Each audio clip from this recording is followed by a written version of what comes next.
ఇది ఇది 50% 42% కాడ ఆగేది కాదు. ఇది అగ్రకులాలు ఏమనుకుంటారంటే వాళ్ళకున్న తెలివి మనం అర్థం చేసుకోవాలి.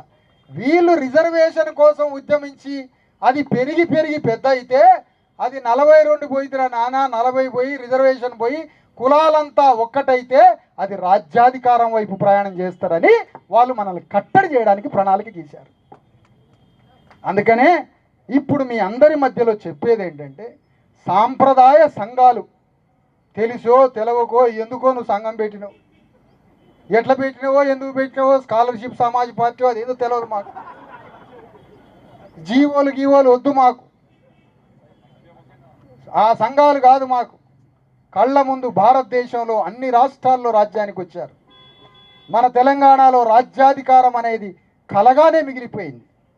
మాకు రాజ్యం వస్తే అదే ఎల్బీ స్టేడియంలో రేవంత్ రెడ్డి లాగా సంతకం పెట్టే అవకాశం వస్తే 2.5 కోట్ల మంది 3.5 కోట్ల మంది బీసీ ఎస్సీ ఎస్టీలకు భూమిని పంచేస్తాం.